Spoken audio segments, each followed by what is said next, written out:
All set, Joe? All set? All set, all set, all set? All right, good evening. I'd like to call the meeting to order. This is the July 22nd, 2015 meeting of the Lowell Conservation Commission.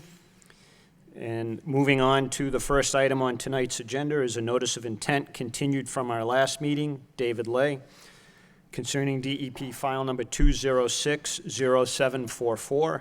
Project location is 119 Boulevard Street, and it's construction of a single-family house on a 100-year floodplain.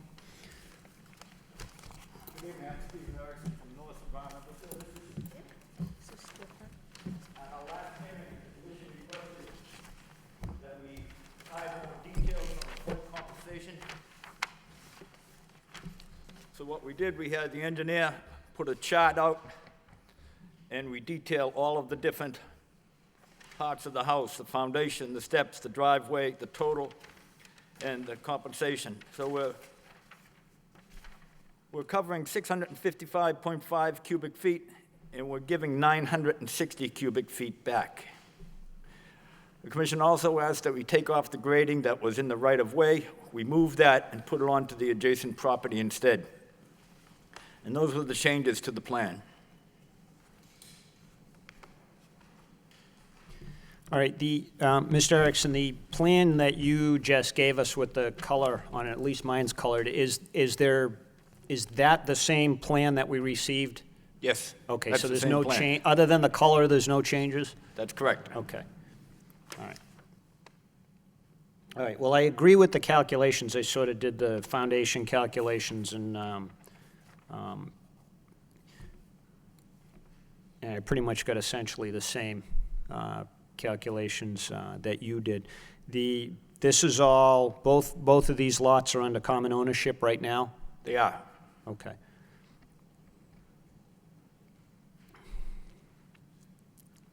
All right, I don't, I'm seeing everything that, at least that I had requested, and as far as I can tell, that we've requested on this, so I don't have any further questions. Commissioner Varner?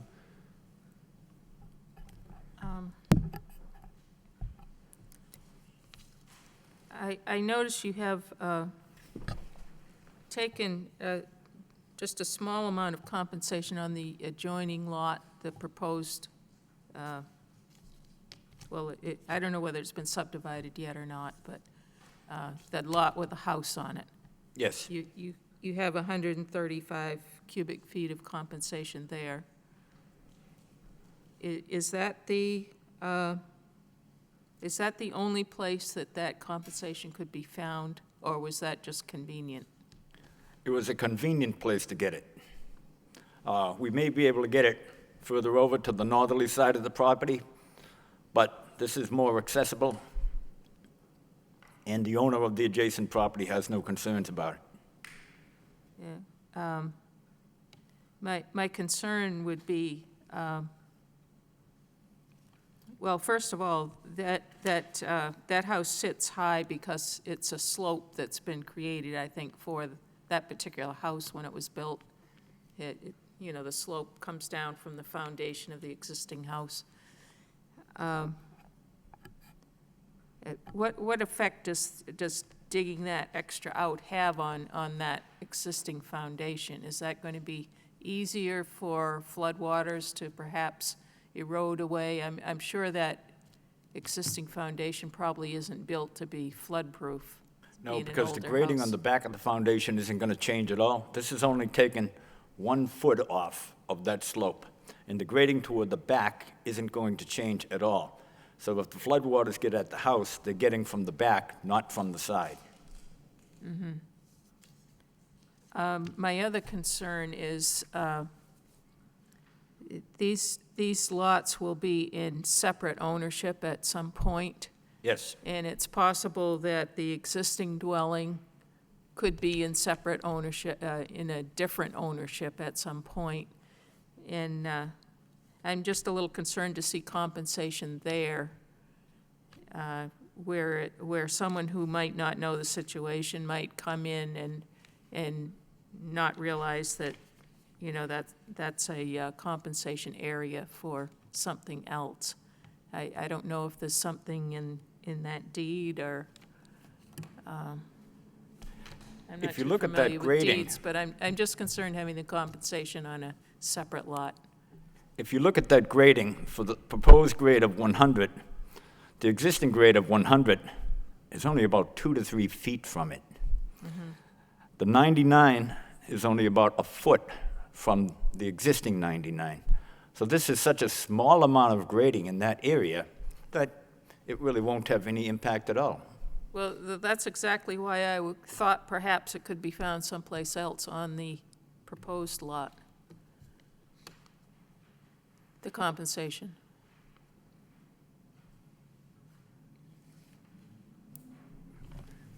If I may, perhaps just a suggestion, since it's under common ownership now,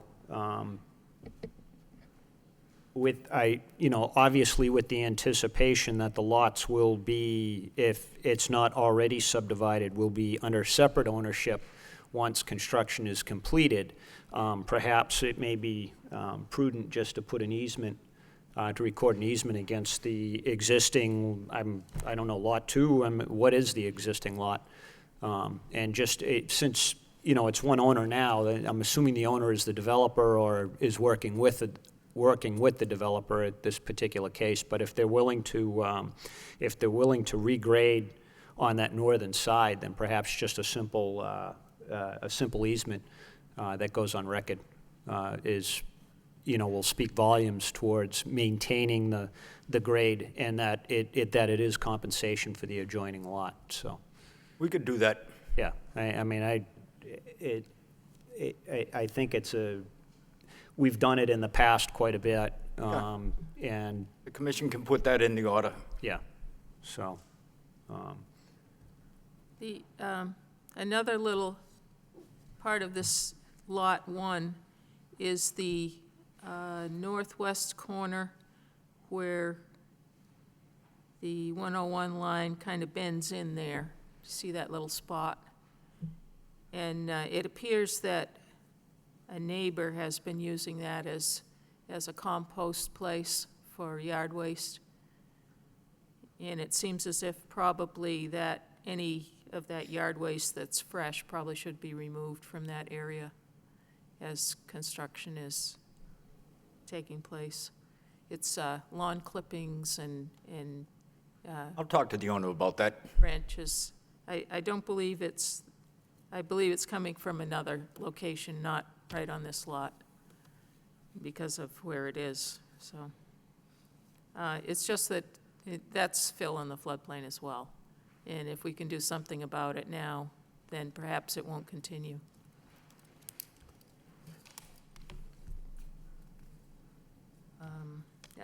Could you say a little more about the driveway, the proposal for the driveway? Is this a paved driveway? I don't understand the question. Is the proposed driveway going to be asphalt or Yes. something, It'll be asphalt. so it'll be impervious, Yes, but it will be at the proposed grades? yes. And you have a foundation wall here that's 10 inches. Is that to imply that there's no basement in this house? That's right. Is there a garage under the dwelling? It could be used as a garage. We have that option because that space is cut out. I don't know if they will or not. It's got the flood vent, so if they wanted to use it for a garage, they would be able to. No, we don't have any suggestion for a door. I assume that you would fill in that open space somehow? If they want to put a door in, that would be fine, because there's a flood vent on each wall that would allow the free flow of water. But probably the door would need to have some kind of flow device on the bottom as well. That wall has 2 flood vents already. It meets the FEMA code.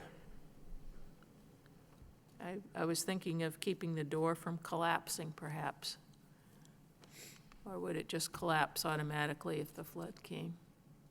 The flood vents that are there meet the FEMA code for the floodwaters. That's why they're on all sides. So you don't need any special garage door if you're in a flood zone? No, You wouldn't have a reinforced door or anything like that? no. This isn't in a velocity zone, this is in a backwater zone. So if it floods, the water will rise, but there isn't a significant amount of flow. Okay. That's, Commissioner Lovely? I wasn't at the last meeting, but I did review the recording. I don't really have anything to add. I agree with the chair that all the requests that were made at that time have been satisfied. I would point out, too, in response to Commissioner Varnum's comment, that even if, looking at the calculations here, even if we didn't include the second lot, you still have 825 cubic feet of storage, correct? I mean, I think that was the issue, is that the storage is predominantly coming from the lot that's being developed, Lot 1, versus the abutting property, correct? Yes. Yeah. So even if we were to ignore the grading on the abutting lot, you would still exceed the flood storage compensation. What's the question? No, I'm trying to point out an analogy. I mean, you had 655 cubic feet to be filled, right? That's what Yes. you're filling. But your compensation volume, is a total of 960 feet, of which 825 comes from the primary lot that's being developed.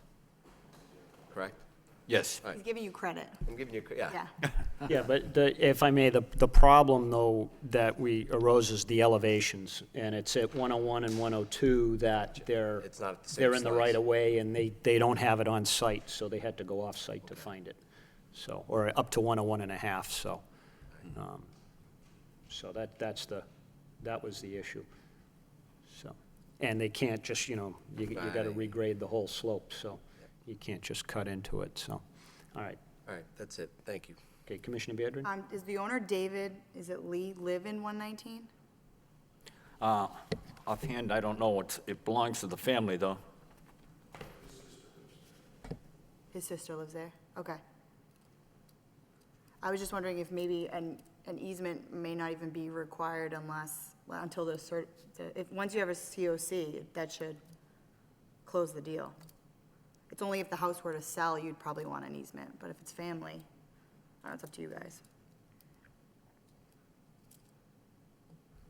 Well, if I may, I mean, I'm kind of indifferent to it. To me, it's 6 of one, half a dozen of another, but it is a concern, and insofar as it is a concern, I mean, we can always look back to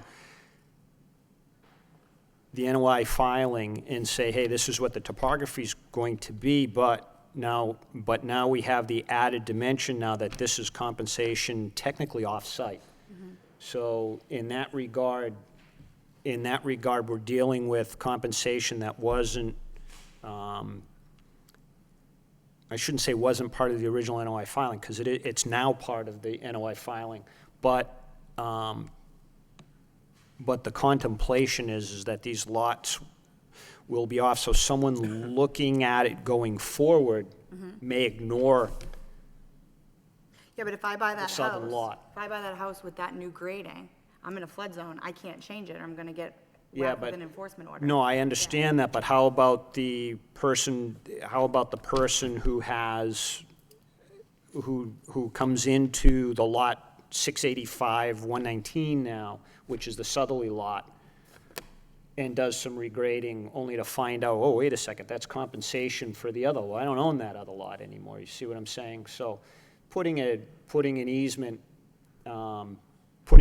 may be a more prudent thing to do. And it's a very simple thing to do, too. No, I know, I don't know. Sometimes I feel like when people buy houses with an easement on it, they ask questions and it like devalues the property a little bit. Yeah, I understand it, but, we see those all the time. It's just giving someone notice Okay. that, there's a grade there, there's a reason there's a grade there, and it's supposed to be maintained. If you want to do anything about it, come and talk to us. Okay.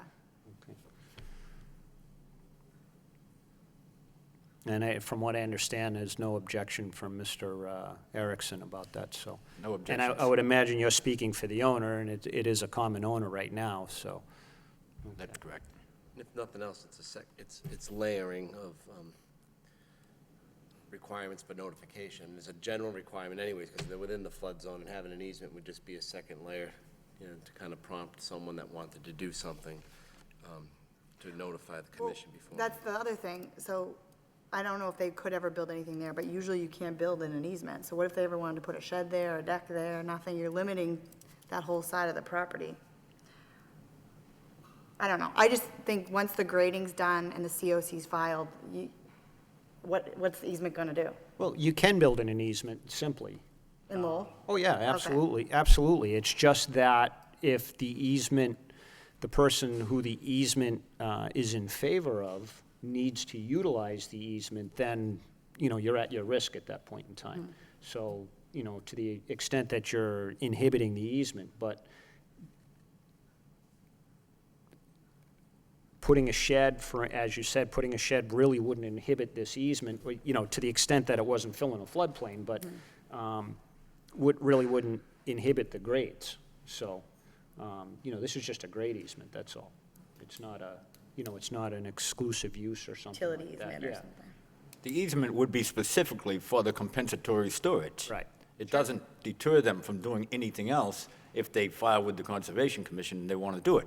If he wants to put a shed there and he can meet the performance standards of the Wetland Protection Act, he's got the right to do that. If he wants to take more fill out, he has the right to do that. What he can't do is put fill back in. Yeah, so I'm, you know, looking at it, you know, and again, I'm not the commission's attorney, but looking at it from that aspect, I kind of think it's a relatively minor, a minor issue. And again, it is common ownerships right now. You know, I mean, obviously, Commissioner Varnum was anticipating and that it's going to be offered for sale and will no longer be under common ownership, so.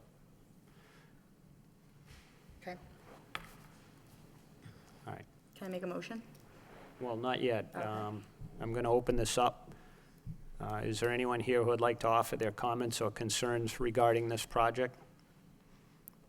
Is there anyone here who would like to offer their comments or concerns, either for or against this project? Is there anyone here who would like to offer their comments or concerns? Okay, hearing none, do I have a motion to close the public hearing? I'll make a motion to close the public hearing. I'll second it. By Commissioner Beardron, seconded by Commissioner Lovely. All in favor signify by saying aye.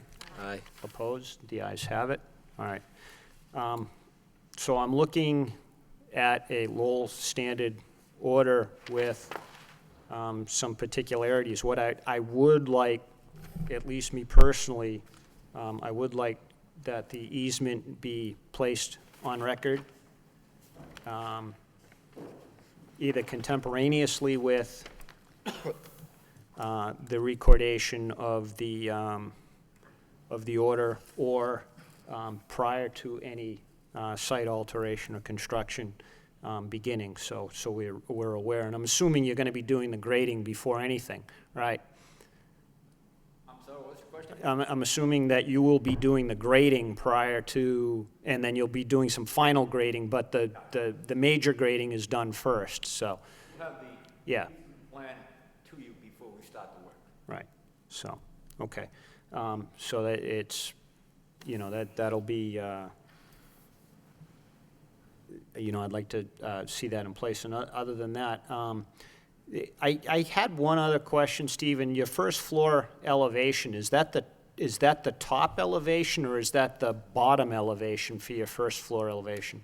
The top elevation of the first. Okay, so, I mean, you've got 8 feet then between your ground floor elevation and your first floor elevation, and I'm assuming, correct me if I'm wrong, 2 by 10 floor joists? 2 by 6 is strong. 2 by 6? So, you know, you're what, 7 feet 6 inches? Is that sufficient for a garage?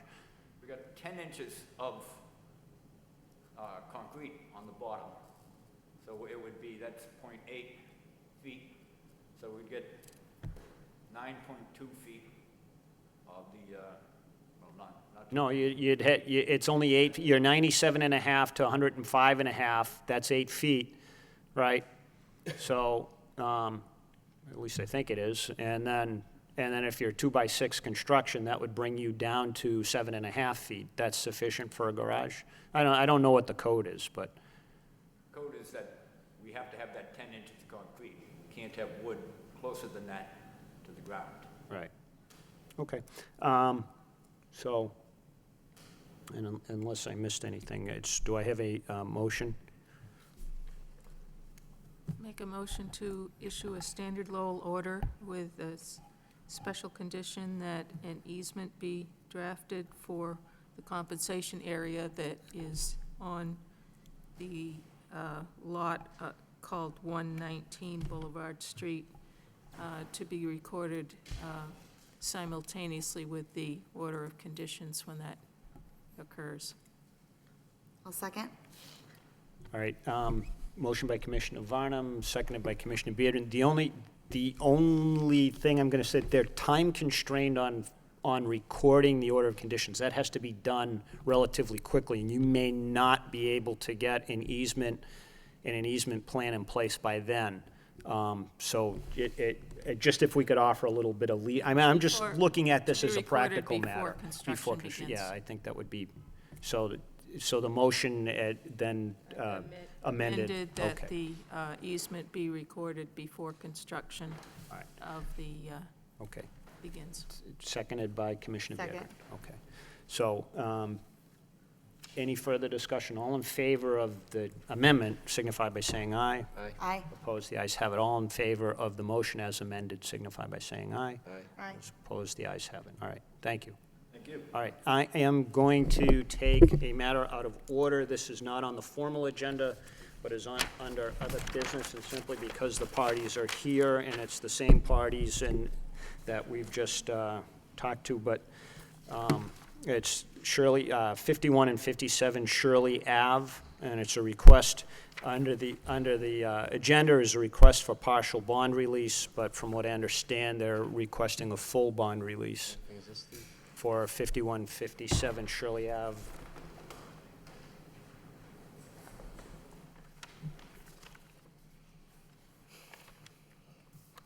So that, the commission had requested that And Mr. just, Mercier... Mr., I know it's trite, but just, could you introduce yourself for the record? Okay. Thank you. I'm Stephen Erickson, North Environmental Services. The commission had requested that Mr. Mercier plant, I think it was 20 trees, I'm not sure, but he planted the requisite amount of trees, and then the commission wanted to be sure that they were growing for 2 growing seasons. All the trees are in, they were watered, it's been 2 growing seasons, and all of the trees have survived. We had, Mr. Mercier, I should say, had a $20,000 bond on that to be sure the work was done. The work was completed. He would like to get that bond back.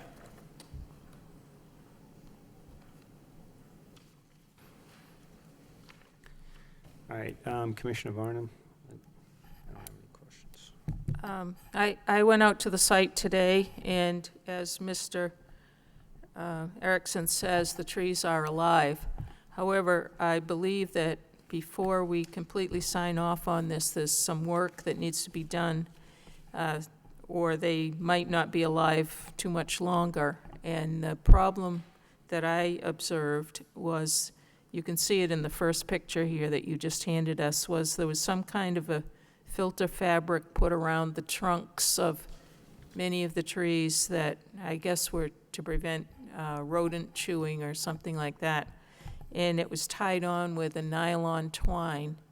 And the tree has grown to the extent that this nylon twine has actually made ridges in the bark. And I just recently lost a tree in my own yard to the same problem. I had a tree guard around it, and it became so tight that it cut off the circulation of the tree, and the tree is now dead in my yard.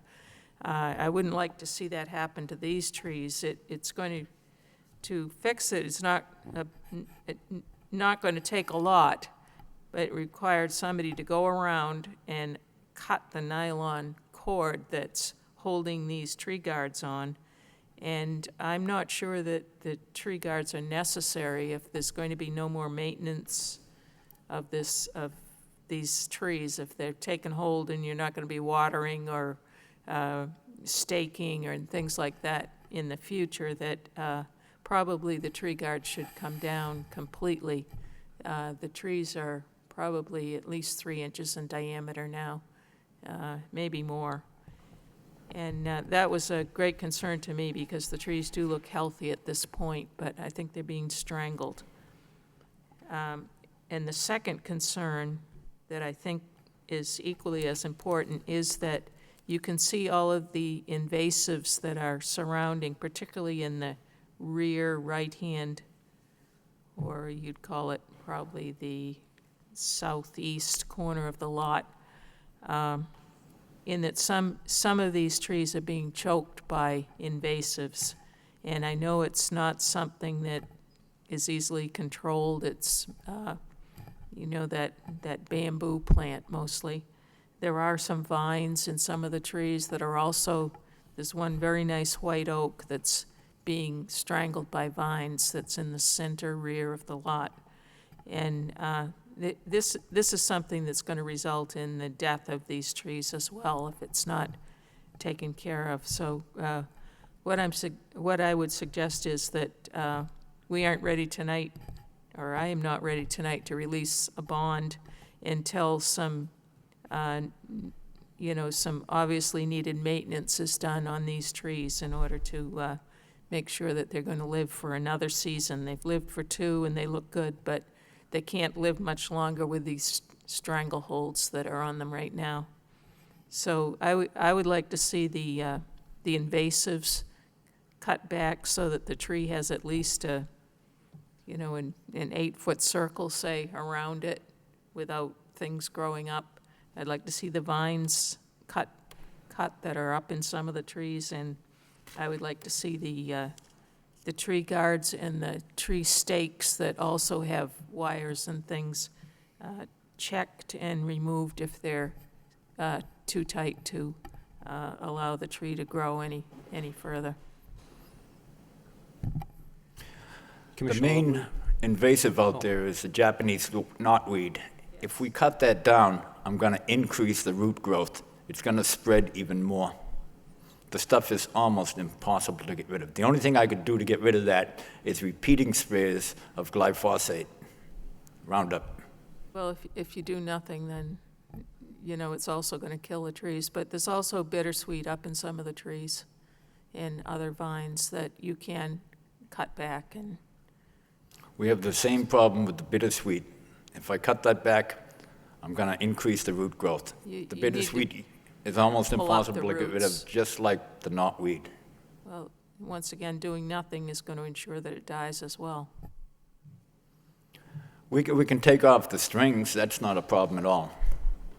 But I can't get rid of the weeds. We just hope the trees get tall enough that they shade the knotweed, and that'll be the only way to control it. Commissioner Lovely?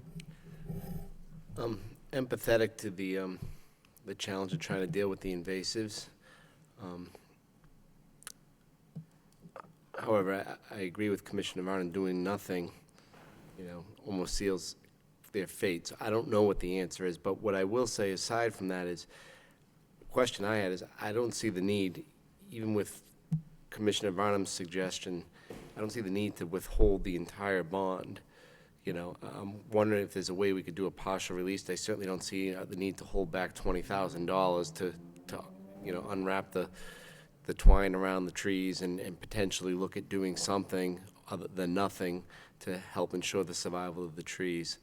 So I guess I'll put that forward as a question to the chair. Could we look at a partial release of the bond? I think cutting the twine is a $20 job. I agree that, what I'm saying though, Steve, is if Let we me wanted tell you- to look at, but I'm thinking like, what if we looked at applying some sort of herbicide, some sort of Roundup out there, one-time thing. I'm not saying a long-term maintenance, just something to kind of maybe give the trees another season to try. I was working in a site in Lawrence, or Haverhill, Yeah. and it was a riverfront area. And one of the performance standards for a riverfront area is that you make the site better. So what we decided was we try to get rid of the knotweed that was on the bank. So I researched a bunch of ways to get rid of the knotweed that wouldn't involve spraying, because we didn't want to spray to get into the river. Yeah. Turns out that there was a method of injecting the plants with the Roundup. Little $20 tool and the Roundup, and when you're using a herbicide on commercial or somebody else's property, you have to be a licensed herbicide user.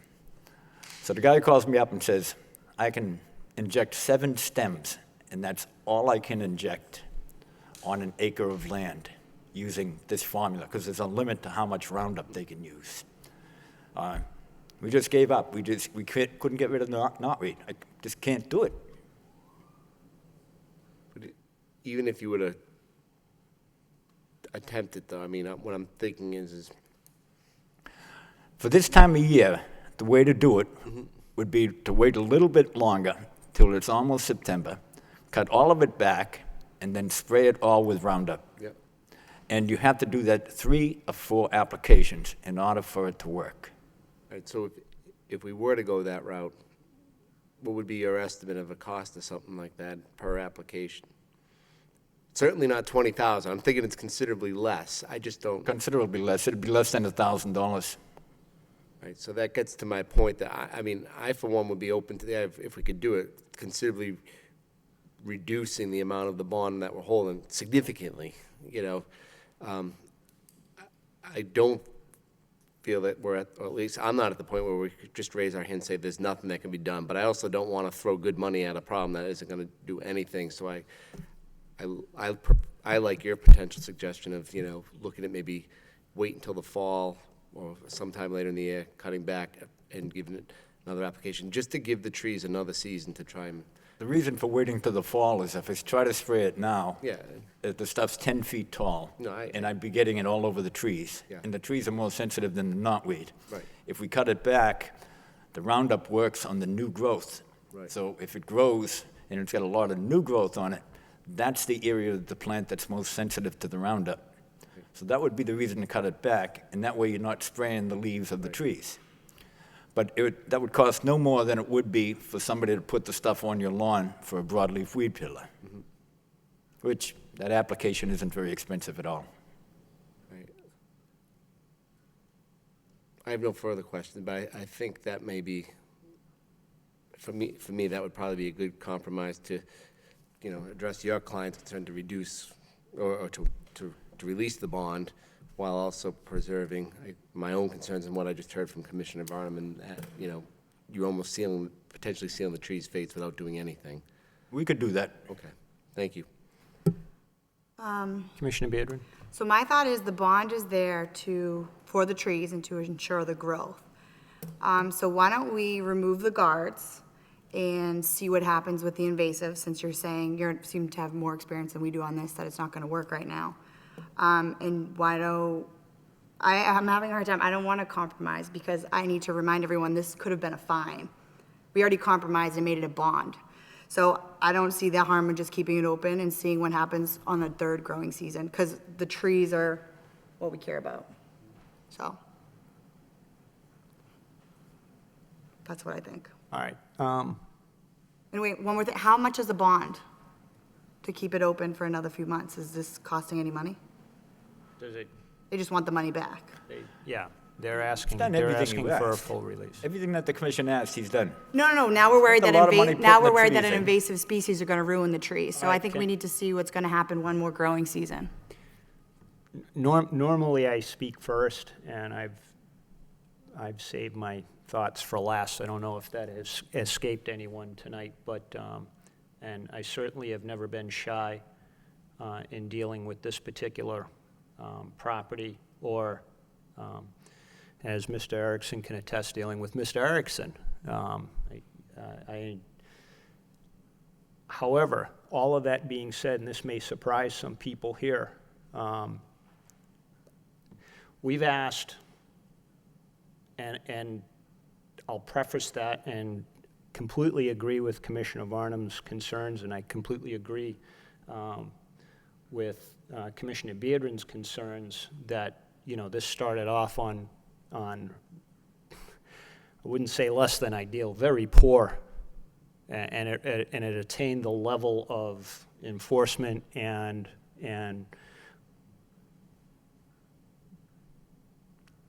activity on our part to get Mr. Mercia to get to the table and just deal with us and talk to us. However, all that being said, though, we've asked under the enforcement order and under the performance bond for certain things to be done. And from my observations of the site, those were done. I agree that with Commissioner Varnum that the fabric should be removed, but I mean that can be done in a matter of days. That's Hours. Yeah, I mean no, I just meant someone going out there and doing it. You can go out there with a razor blade.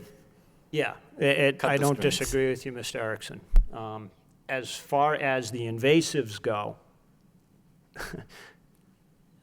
I hate to throw my hands up and say we have to deal with it, but we have to deal with it. I mean, they're here to stay. We do our best, but this site was probably predominantly invasives prior to all of this happening, and it's returned to that now. Will the trees make it? They look pretty healthy to me. I would hope and trust that they do make it. Does Ms. Mercia still own the property? Yes. Yeah, I mean, as a landowner, there's a duty and an obligation, and certainly to ensure that the trees continue to make it. But again, we ask for certain things, and as far as I'm concerned, those certain things were done. In that regard, if the representation is that the invasives, in the next couple of months or in the fall season can be dealt with, with a subtle application of Roundup or some other method, whether hand pulling, so be it. If we could release, to me, that doesn't seem like a particularly difficult job. It's a smallish lot. It's It's a typical city lot. It's not very big. It's very easy to get access to. It's open now. To me, this had come before. I know it's on the agenda to for a partial release. I, from my own observations, would have voted for a full release tonight, and I still feel that way.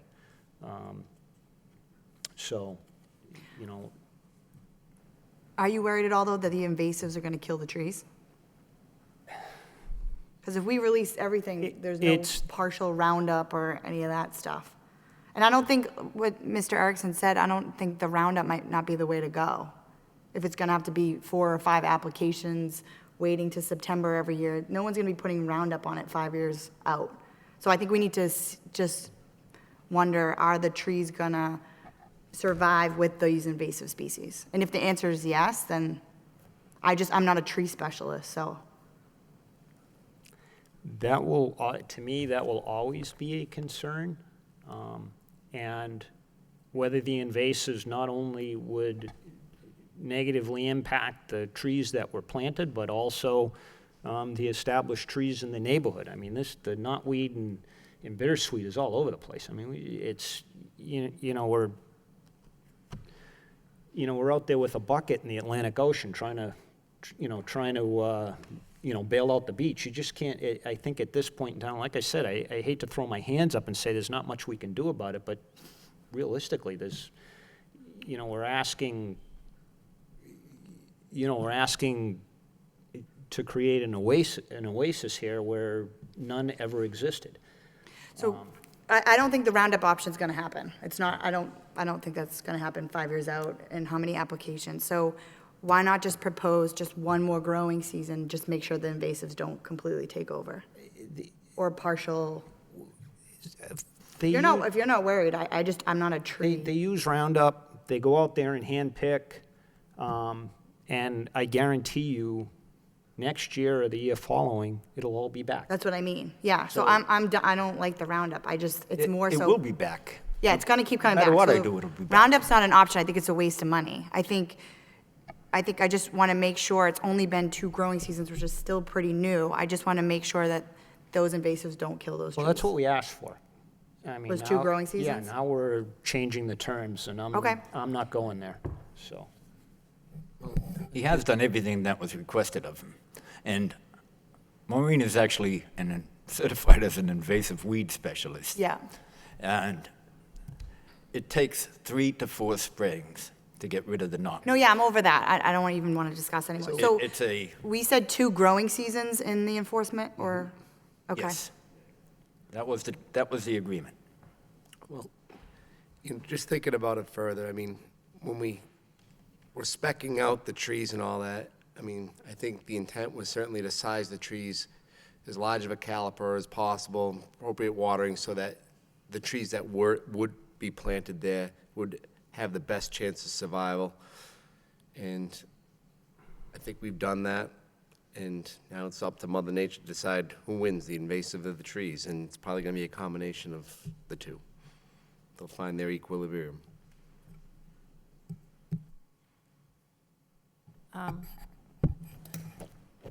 I can see the point that the chairman makes, that we asked for 2 growing seasons. However, I'm assuming that getting a check from the city takes a while. I don't think it happens overnight. And I would like to see the trunk situation and around the trunk, Well, that's easy. We the can- things that are it's constricting the trunks taken care of, whether it be stake guy wires, nylon twine that's holding on trunk guards, or vines. I think we owe it to these trees to at least cut the vines out of them. Well, Not that's to easy. say, It'll well, just that's take not an gonna do hour's any work. good. If, the vine is small now and it can be cut. If you do that consecutively, I do it every year on certain trees in my yard. Perhaps it won't happen, but I would like to see those particular activities taking place before the check is handed to Mr. Mercier. Okay, from my recollection, I don't want to speak for the bond process, but this is, as far as I'm aware, I don't know where the passbook is. Is it in the file, or is it being held by you? I don't know who's holding the passbook. This is actually a passbook account. It's a CD, and I know it requires my signature to release it. Correct. Because I actually had to go over to the bank to establish the thing, and so I know it requires Mr. Mercier's signature, and I know it requires my signature to release it, so. Yeah, which I thought was kind of odd, because if I was no longer on the commission, I don't know how that was supposed to be handled. Huh? Yeah. But I don't know who's in possession of the passbook, so. I believe it's in our office. Okay, all right. So, I mean, it's, at some point in time, I think nature has to run its course. We asked for certain things. Those things were done. Doesn't seem speak fair to to add Commissioner extra conditions Lovely's, on now. just a sec, to speak to Commissioner Lovely's, comment, yeah, I mean, the strong trees are gonna survive and the weak ones won't, but, they've been out there for a couple of years, and to me, they all look like they were doing fairly well. Will they keep up with the tide of the encroaching invasives? Hopefully they will. I think for the most part, the ones in the center will. And the ones at the edge are gonna have to be a little bit stronger than, what they used to, but I think they'll make it. They're young trees, they're healthy. Let's see them go. I think the bigger struggle will be the more mature trees on the border that are gonna be fighting off the encroaching vines and whatnot. I think those are gonna be the trees that will really struggle here. But, well, let's see. So again, you know, the actual process of releasing the passbook will have to obviously be on my schedule. So I would like to see, you know, have a, you know, personal site visit to verify that what we've asked tonight has been done, and then I can make myself available, assuming that's what the commission votes. But as it stands now, I would vote for a full release, so. We could take the strings off this week. You can verify that, and next week we can work on getting the passbook bond back. All right. Do we need any sort of formal vote on this then? Yeah. Yes. Yes. I'm going to offer a motion to a full release of the bond, subject to an inspection of the site prior to the release to verify that the twine and anything that's around the trees that may be restricting growth has been removed. Do I have a second? I'm gonna second it only because we wrote the 2 seasons in the order. All right, so motion by Commissioner Lovely, seconded by Commissioner Beardron. Any discussion? All in favor signify by saying aye. Aye. Opposed? The ayes have it. Thank you. All right. And Joe, either you or Swati can coordinate that. Okay, I'll talk, and I'm going to take just a brief, I don't want to put this on the record. Mr. Erickson, don't leave. I just want to talk to you and Mr. Erickson. Okay, because you're on your way out? Yes. Okay, let me just.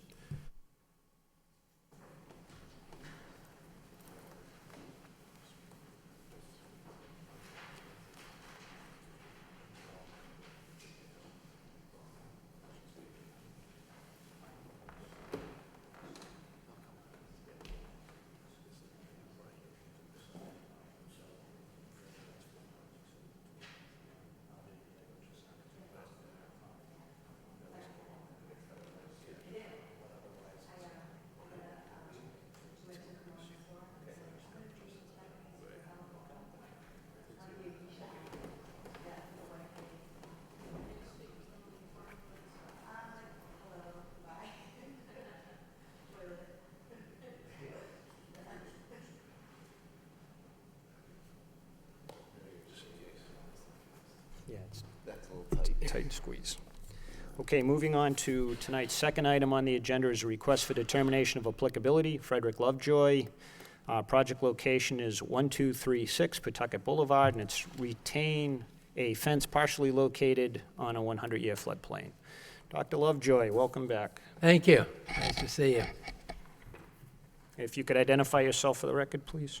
Sure. Dr. Fred Lovejoy. I live Concord, Massachusetts. All right, so from what I understand here is a fence was replaced, a new fence was built. Joe, or Dr. Lovejoy, what's going on out here? I know that the fence is already there. Yeah. So last fall, my son and his wife, who live on the property, wanted a fence to be put up along the boulevard and along the, I guess it would be the east side of the property. That was done. Vinyl fence was put up, and then it came to our attention that it was a bit beyond the retaining area by about a foot or so. And a picture was submitted to show that from the commission. And so we discussed that with Swati Joseph and said we would be more than happy to have it cut back so it was totally in compliance. And she suggested, since it was only a foot or so over and it was vertical to the river, not horizontal, that she didn't think that would would be necessary, and asked us to consequently submit the determination of applicability, which we've done. All right, so the fence then, the new vinyl fence, because I've been out there, and to me at least, it looks like there's a white vinyl fence on 3 sides of the property now. Correct. So there was an existing, I guess, on the southern lot line, there was an existing chain link fence that was replaced. Is that right? I mean, I don't. Yeah, I'm not quite sure of northeast, south, and west, but Looking at the plot plan that was submitted, that's to the left. yes, the one to the left was there when we bought the property. Right, and then it was just replaced with a new vinyl fence instead, right? No, it was not replaced. It's exactly as it was. That was there before? Yep, correct. And then we put one, my son and us put one up along Pawtucket Boulevard and then down towards the direction of the Merrimack River. All right, and you're gonna you're not gonna fence in along the bank? No, we've been talking with Swathi Joseph about this, and we clearly understand that that has got big problems. Having said that, we've now got a 1-year-old youngster, and we've got to, in some way, protect a mishap from occurring. She suggested that potentially, we haven't gotten to this point yet, but she suggested that a fence that would allow water to go through it, but also protect a child from drowning in the river, might be an appropriate way to do it, and to do it so it's closer to the house and wouldn't infringe on the floodplain at all. Right, I mean, that's obviously one of the benefits of living on the river, but it's also one of the hazards of living on the river. You know, you gotta child-proof your house, I guess you have to child-proof your yard too. Correct. But, you know, it has to be done, as you're aware, and, you know, along with the act, because we're sensitive to little children, obviously. I'm not gonna sit here and say, oh, that's too bad, but, no, we're, you know, here to make sure that the resource areas are protected, so. Sure.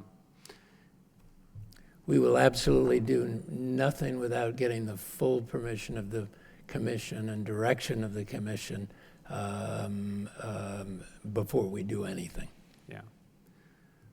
All right, and again, yeah, all right. I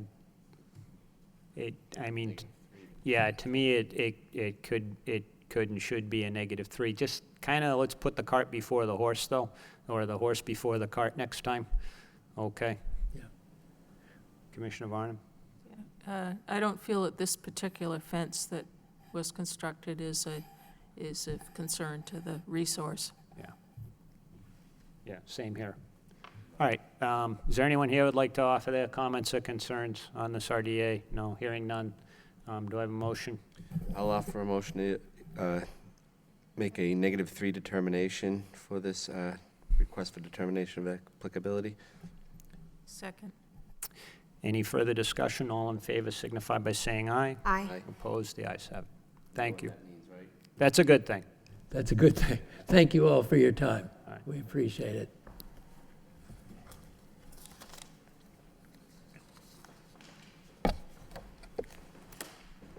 Moving on to tonight's third item on the agenda is an enforcement order, Sutton Management. Violation location is at 339 Pawtucket Boulevard. And it's removal and replacement of an in-ground pool area within a 100-year floodplain. Yes, sir, if I could have you identify yourself for the record. Rick Stern from Sutton Management Company.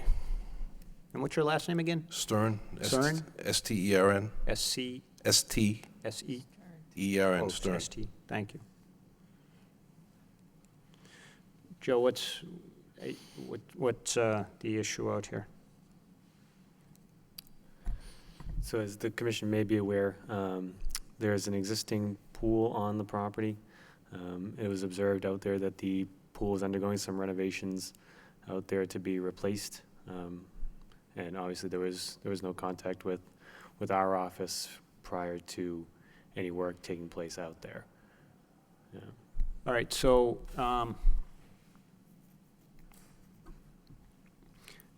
So, Mr. Stern, what is this? Is this a replacement of the pool? Is it removal of the pool? What's going on here? Okay, first I want to apologize. I didn't realize that we had to come in front of you for this work. So I'm the third management company over there in 3 years, so I've never been in front of you for any enforcement or, order. So the pool itself didn't comply with the Virginia Graham Baker Act, so they didn't open it this year. There are some upgrades that we're doing to the existing pool.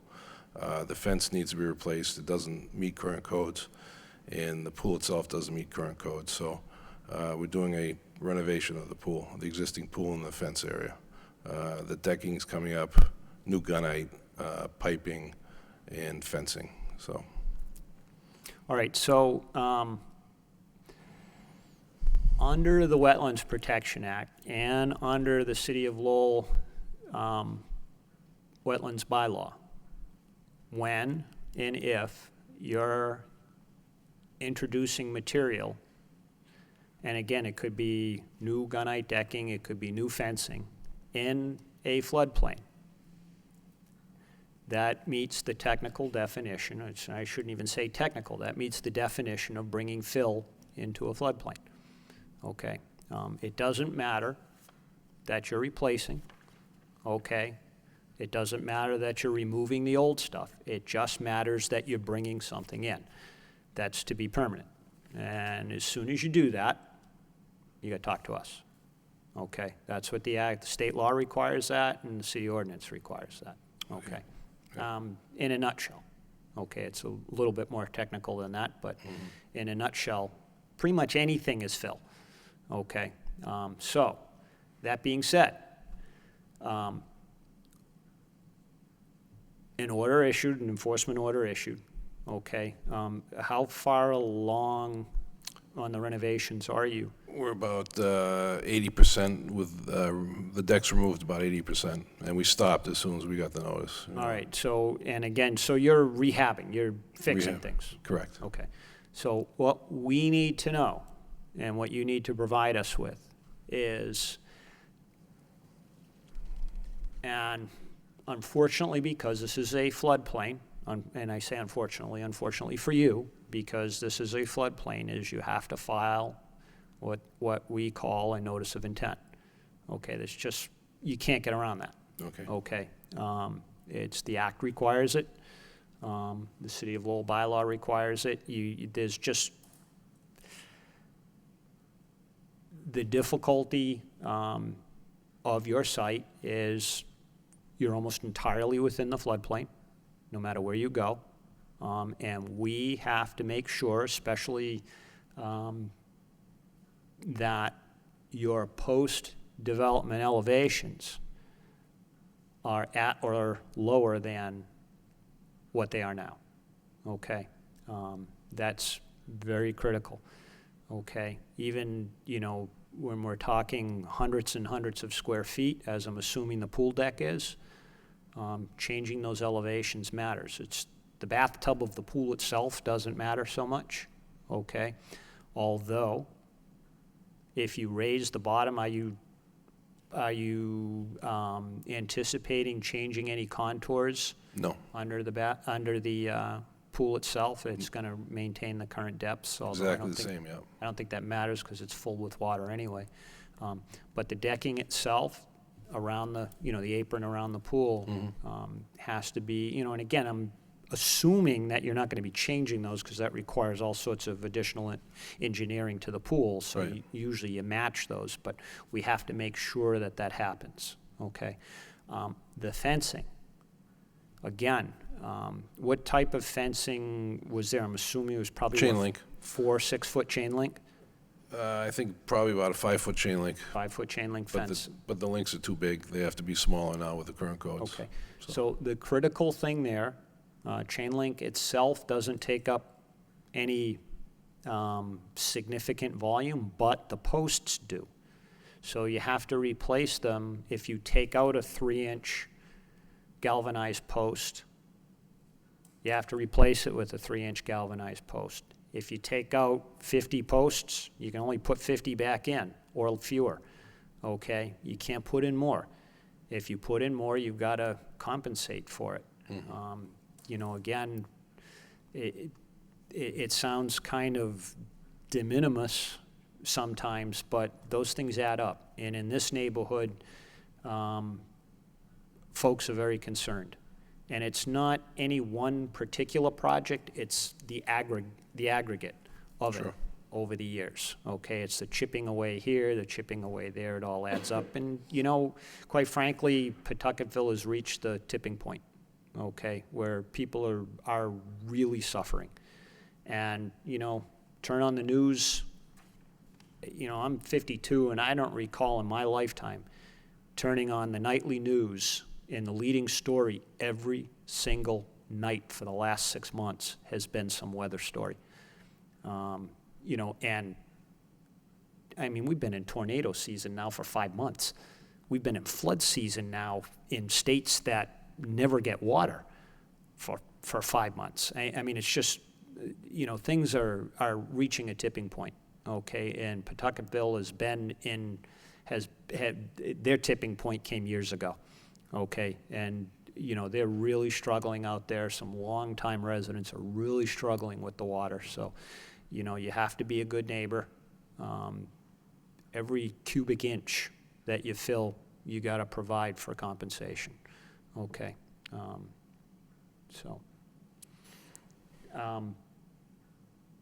I would say at this point in time, the EO has indicated a cease and desist, so not to continue any work.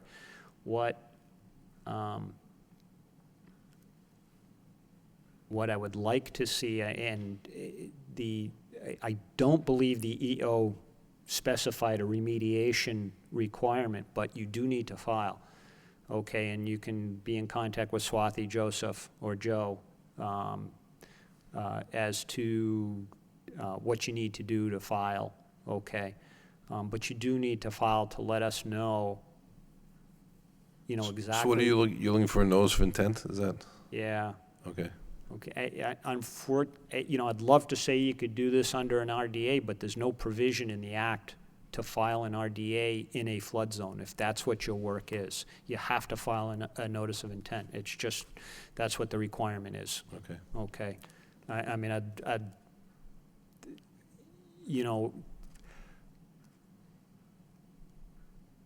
removal of material and placing it back in. We get buffer zone work all the time where and we just saw one where it was, a -3, because it was not likely to impact, but, on riverfront property. But when you're in the floodplain though, and when there's, significant material coming in that's going to stay, we have to account for that. We got to make sure that what's coming out is the same, okay? So, if you're taking out 50, 75 chain link posts, you're only putting that many back in at the same diameter. It's all got to be the same, okay? Or less. You got to either create more storage, or you can't go any more than what it is. And I don't even mean within the margin of error. As a matter of fact, you have to be 5% less. Okay. Well, it sounds like we're going to use the posts over again. Well, I mean, to the extent that they are, but, Right. if you're putting them in concrete footings, they can't be above grade. It's if you're putting in, 6-inch or 10-inch sonotubes to put them in, into Well, footings. they're existing, so I think we Yeah. can just hang new chain link and be done Yeah. with it, so. Yeah, so, Yeah. assuming you can do that with the posts, do they extend the posts? I'm not familiar with how they do that, but. In the past, we've welded pieces on top. Yeah, okay, so, yeah, to the extent that you can do that. But again, the deck is important. Right. I mean, even in where you are, even being an inch over where you are now, wouldn't be allowed, Okay. okay? It would be prudent to have some specific elevations. I don't know how big is the deck anyway? How big is it? 4,000 square feet. Okay, so, it's fairly significant. So, you've got to be at or below that grade, Okay. okay, when you finish it, okay? Do you have any existing deck left? Yes, Okay. yeah. Yeah, I would take elevation grades off that. Yeah, I mean, what we usually tell people, you don't need an engineer to go out there and actually shoot grades. If you're more comfortable with that, have at it. You can just hammer in, you can hammer in some permanent stakes and mark the stakes. just as long as we're, prior to finishing, prior to removing any more material, Joe, someone, either you or Swati or Mr. Mercy, Mr. Machado. Sean goes out there and inspects it prior to any more deck material being removed. Okay. Okay? Yeah, yeah, we so- have this material still here. Yeah, so we can observe what's been done. And again, you don't, as I said, you don't need an engineer to do that, but it has to be something that can be verified. Sure. Okay, we've had people come in and do their driveways, and we just, stake them off. I mean, you don't need an engineer to do that, just as long as we know what the old grade was. Okay, Okay, great. all right. Are there any other, again, this is on an EO. Joe, is there anything else from the city? When would you like the notice of intent filed by? It should be done, you want to get on with this project, so, you want to finish it, so you got to file as Yeah, quick as. we're not going to open this summer, obviously, so. Right, yeah, you got to do this as soon as you can, Yep. so. If this could be done on something less than a notice of intent, I'm open to it, but from my reading of the Wetlands Protection Act, I don't think you can. Okay. Okay, if it could be done, great, but, again, it sets a bad precedent, one, two, it just, we need a permanent record as to what it is, and that's the NOI process does, it gives us that and does that, the order of conditions ensures that, okay?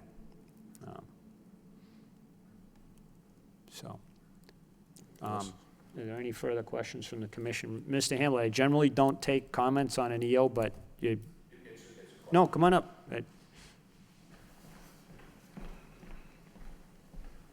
John Hamlet, 495 Varnum. I guess we'll develop a new motto for Pawtucketville.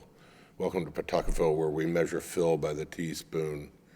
Adjacent to the swimming pool is a large circular area about 15 feet in diameter with new concrete in it, or newer than the surrounding concrete. I'm assuming it was a kiddie pool. I was just wondering if that was part of the project or if it was filled recently, if that's something that we could learn about as part of this NOI process.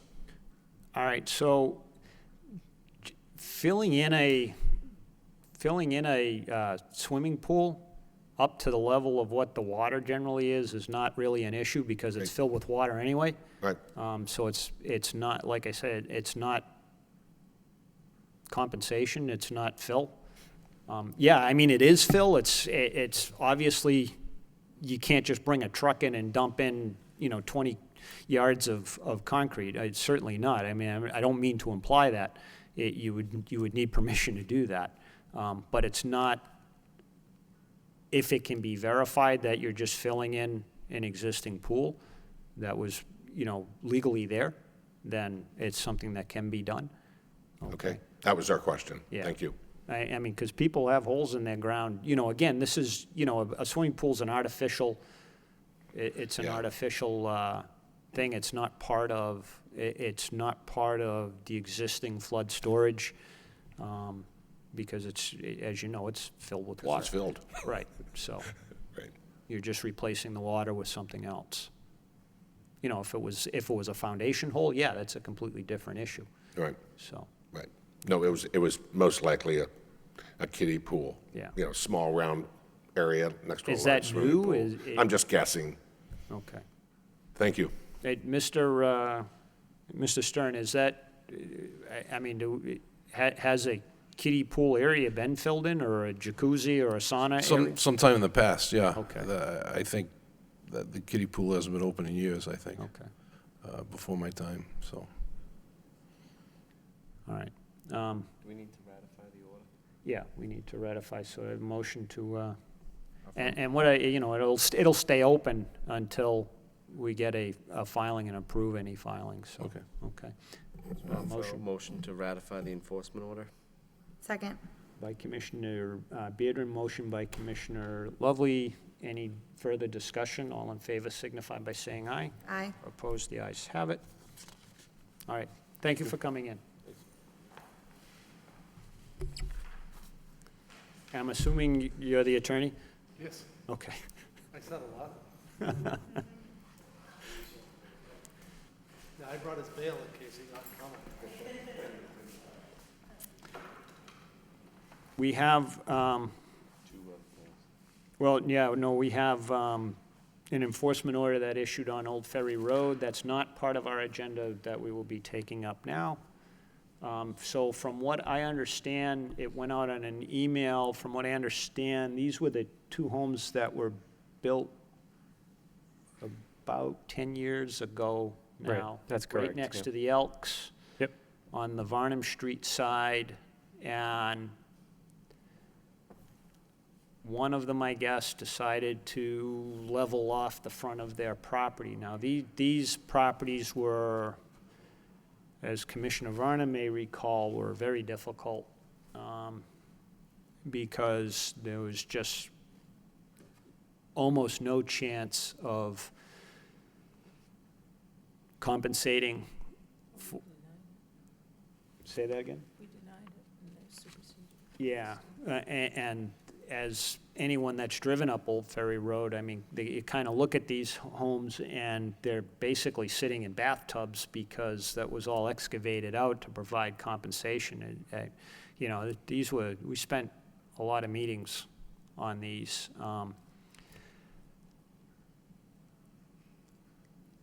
From what I saw,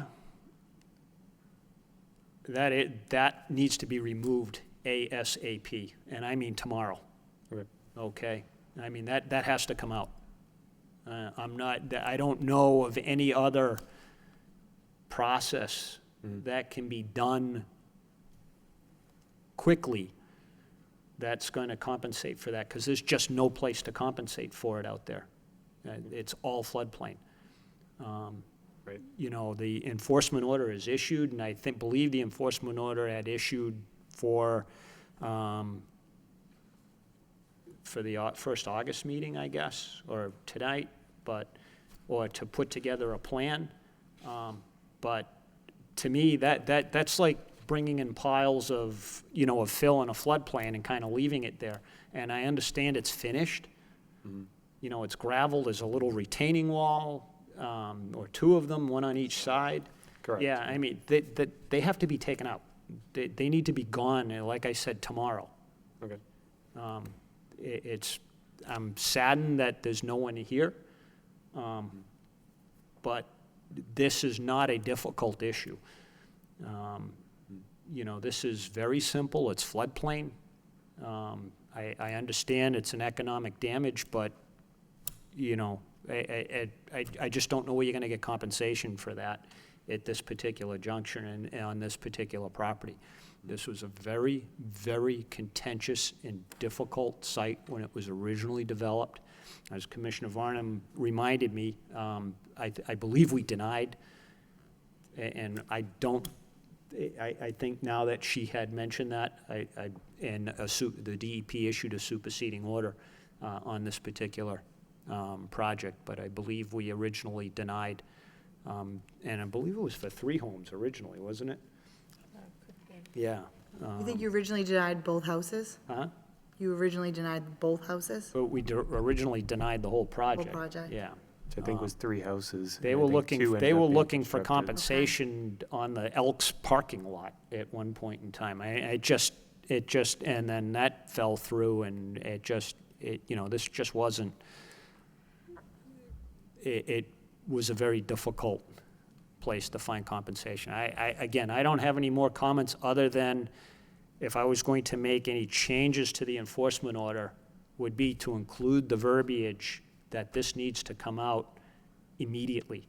It needs to be removed. I'm not concerned with that it's gonna cost, you know, the homeowner money. It shouldn't have been put in there in the first place without the permitting process, but it has to be removed. Okay, it's filling a floodplain, it's critical. You know, we've lost flood storage capacity, and from the looks of it, a substantial amount.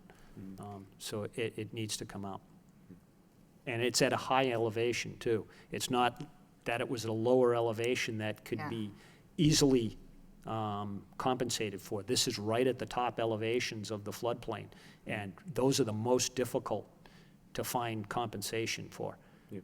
You just can't do it, and here, you know, I'm assuming there's other issues here too, because it looks like it's a driveway, and I don't know if a driveway permit was pulled, you know, it's a brand. It wasn't. You know, it was a front yard at one point in Wasn't, time.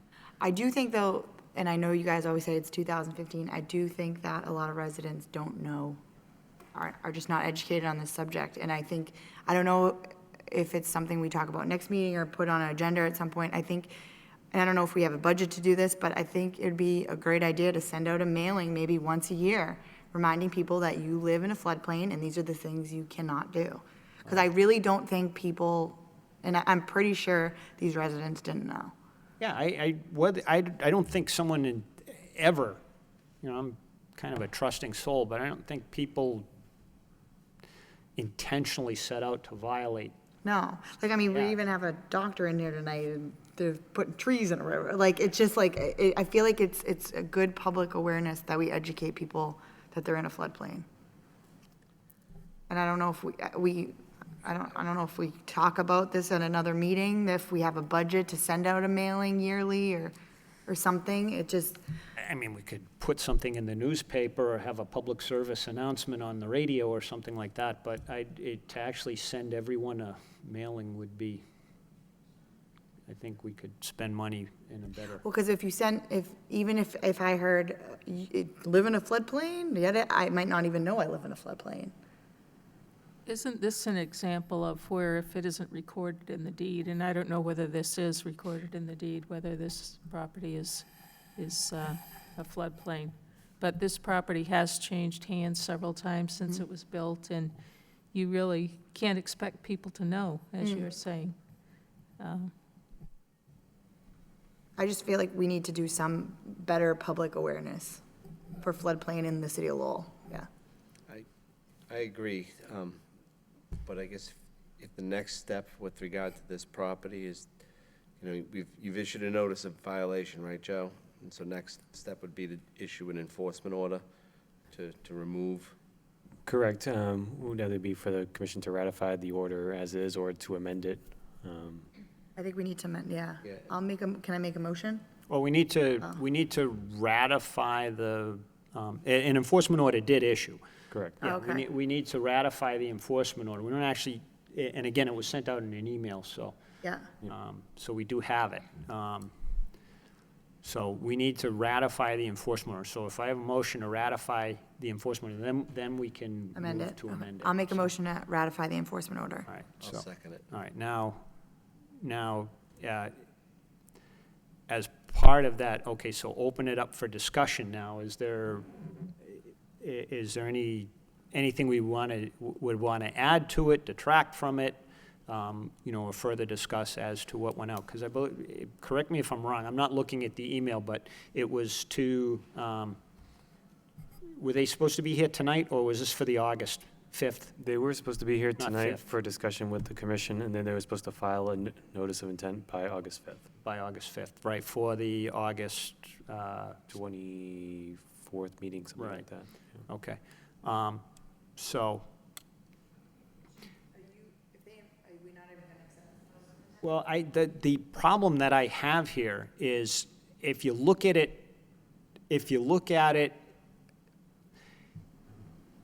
as the end result, and the end result is assuming we let it stay, where are they going to get compensation? And my answer is, I have no idea. They're not gonna, Because yeah. those banks, the grades that come down from Old Ferry Road in Varnum are probably at their limits for acceptable grade for the roadway. And I think what they did, it's not gonna be worth hiring an engineering company to do all that. So I think they're just gonna decide to rip it out. The second issue that I looked at is if, for instance, this was just placement, you know, of a dirt pile, Mm-hmm. gravel pile, because that's what the driveway appears to be. It appears to be gravel, so the order would be, take it out tomorrow. You know, I mean, you can't have that there. Get rid of it. It's just, you can't have it. So, So you'd want them to do a notice of intent to remove that existing gravel pile? I want them to do it as part of the order, the enforcement enforcement order, order. take it out. You know, I mean, this is an active, Floodplain. real problem. Yeah. That exists, that can be easily remediated, Yeah. okay? I just don't want to recommend that they do a notice of intent, pay the money, notify abutters, and then Oh, we're gonna. yeah, no, you know, Yeah, I mean, I mean, we have grades. We have grades from the prior filing. Yeah, Okay, we know what they are. We know what they're supposed to be. So it can be done, you know, to me, it's easy. Take it out, take it out, okay. and take it out ASAP. And not recommend they do a notice of intent. I would agree, because I think what you're saying is that, there's already gonna be an expense incurred to the property owner to remove it. Let's try and minimize any other expenses that would be associated with this. Yeah, Yeah, I mean. I if- am sympathetic to that, you know, I think a lot of times you're just getting an owner that isn't aware. I'm not saying that's an excuse, but I do think it's a legitimate reality. And so to the extent that we can kind of help minimize the cost to the homeowner, I think we should do that. So if we don't need the notice of intent, and we can go incorporate this into the enforcement order, So so can- be it. yeah, can we state out exactly what needs to be removed? I haven't been to the property yet, so, should we state the entire driveway? Or we should probably spend some time seeing if a driveway was even filed, correct? From what I understand, there was no permit pulled at all, right? Correct. Yeah, there's no notice, no permit, no. So, anything. didn't they just add a lip? No, No, this they- is, Oh. this is, Let me see. I mean, it's pretty, so this was before, Yeah. you can see, especially on this picture here, see. He's got Okay. Yeah, that's what I was used to seeing. I saw this. It's like a speed bump.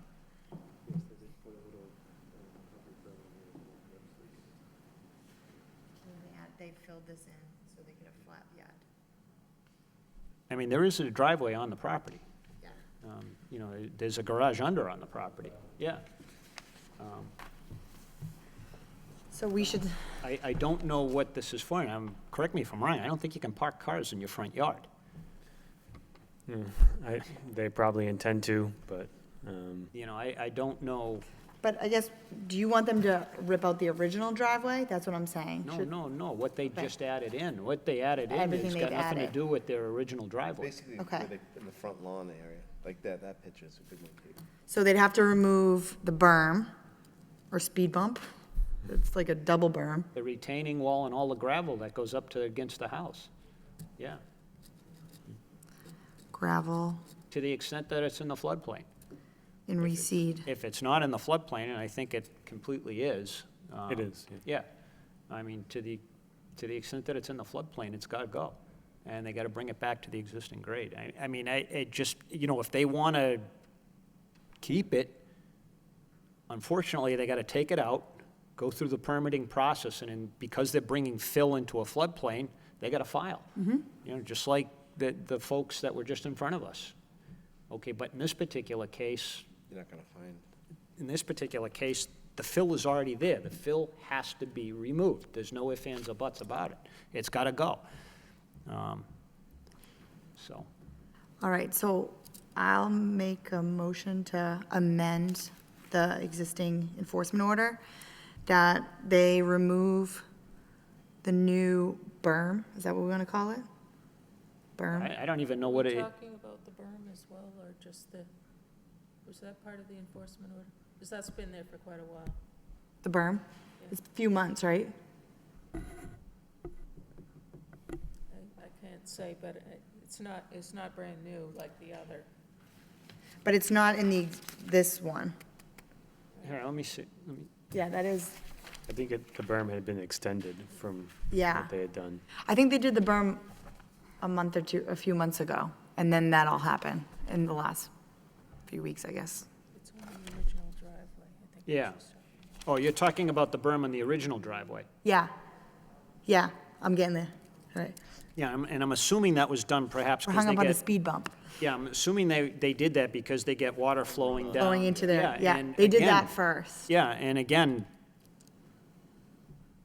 You you can't be do there, that. yeah. Yeah, But we do have a berm along the side of the road there, which is not there because of the driveway. Is that berm, do we know where the floodplain is on their property? Is that berm in the floodplain? The whole property is It's in up the on flood. level flood, with the okay. road. all of Old Ferry Road is in a flood. Is in the flood, okay, so let's remove the berms / speed bump, retaining wall, all the fill that is in the retaining wall and the gravel. And they need to reseed.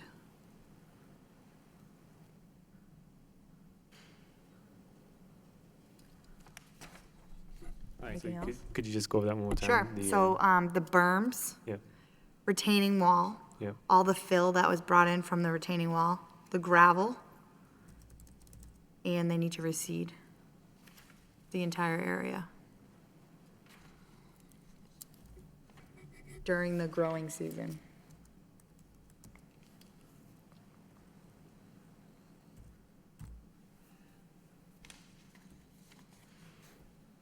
Do we have a time frame? What would you guys like to see?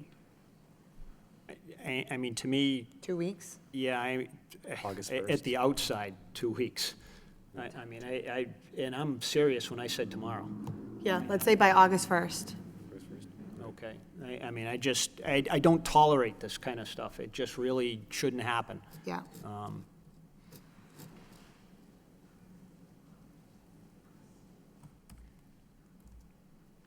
All right.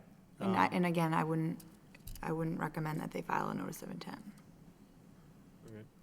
I don't All think right. that's the approach, yeah. Okay. Do you want anything filed with us to show that the grades are matching what was prior? Well, let me just get a second so we can open it up for discussion, so, I'll second it. all right. I don't feel that the berm should be included in this because if there were no driveway there, the city would have put a berm there, as they did along the rest of Ferry Road on the edge. And I can feel for these people in that rainwater was flowing down their driveway and into the backyard, and they do have small children that play there constantly. And I don't think that the berm is any more of an issue than the berm on the rest of Ferry Road, which was constructed when the road was constructed. And I think it's reasonable to expect that people can use their yard without being flooded on a storm-by-storm basis. Well, I'll offer a motion to amend Commissioner The Bateman's. amendment?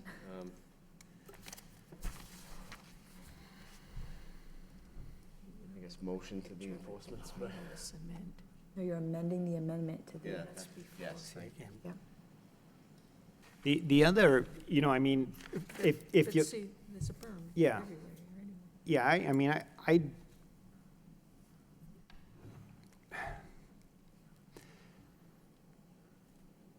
procedurally, I do have an issue with that, just because, again, it's an unapproved thing. I'm sympathetic to the issue, but again, there's a process, to do it, and this isn't it.